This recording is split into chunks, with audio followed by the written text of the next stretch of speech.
Gujarat press એકાદમી Gandhinagar અને જિલ્લા માહિતી કચેરી પાટણના સંયુક્ત ઉપક્રમે રાષ્ટ્રીય પત્રકારિતા દિવસ ઉજવાયો। ભ્રામક માહિતી વચ્ચે મીડિયાની વિશ્વસનીયતા વિષયક પરિસંવાદ યોજાયો। ગુજરાત પ્રેસ એકાદમી ગાંધીનગર અને જિલ્લા માહિતી કચેરી પાટણના સંયુક્ત ઉપક્રમે તારીખ 16 નવેમ્બર રાષ્ટ્રીય પત્રકારિતા દિવસની ઉજવણી પાટણ ખાતે કરવામાં આવી હતી। આ અવસરે વધતી ભ્રામક માહિતી વચ્ચે મીડિયાની વિશ્વસનીયતા વિષય ઉપર પરિસંવાદનું આયોજન કરવામાં આવ્યું હતું। કાર્યક્રમની શરૂઆત સંયુક્ત માહિતી નિયામક અમિત ગઢવી, નાયબ માહિતી નિયામક કુલદીપ પરમાર, વરિષ્ઠ પત્રકાર અને મુખ્ય વક્તા મુકુંદ પંડ્યા તેમજ પત્રકાર મિત્રોની હાજરીમાં દીપ પ્રગટાવી કરવામાં આવી। જિલ્લા માહિતી કચેરી પાટણના નાયબ નિયામક કુલદીપ પરમારે પત્રકાર મિત્રોનું શાબ્દિક સ્વાગત કરી રાષ્ટ્રીય પત્રકારિતા દિવસની શુભકામનાઓ પાઠવી હતી।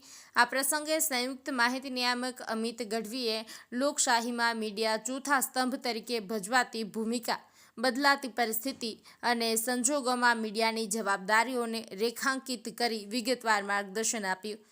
મુખ્ય વક્તા તરીકે ઉપસ્થિત વરિષ્ઠ પત્રકાર મુકુંદ પંડ્યા, જેમને 4.5 દાયકાનો અનુભવી પત્રકારિતાનો વારસો પ્રાપ્ત છે, તેમણે યુવા પત્રકારોને પ્રેરણાદાયી સંદેશ આપતા જણાવ્યું કે યુવા પત્રકારો માટે આગળ લાંબી મજલ છે। પત્રકારિતામાં વિશ્વસનીયતા સર્વોપરી છે।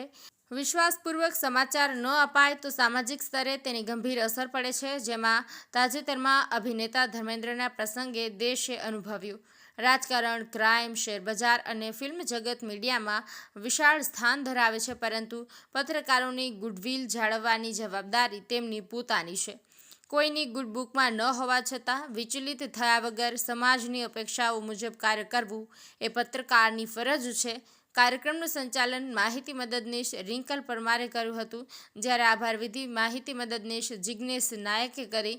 આ પ્રસંગે સિનિયર સબ એડિટર મિલિંદ ડાભી, માહિતી મદદનીશ ઈશ્વરભાઈ ચૌધરી, વહીવટ અધિકારી કૌશિક પરમાર, જિલ્લા માહિતી કચેરી પાટણ અને પાલનપુરનું સ્ટાફ તેમજ પ્રિન્ટ અને ઇલેક્ટ્રોનિક મીડિયાના પત્રકાર મિત્રો ઉપસ્થિત રહ્યા હતા। તેમની સક્રિય ભાગીદારીથી કાર્યક્રમ સફળતાપૂર્વક સંપન્ન થયો।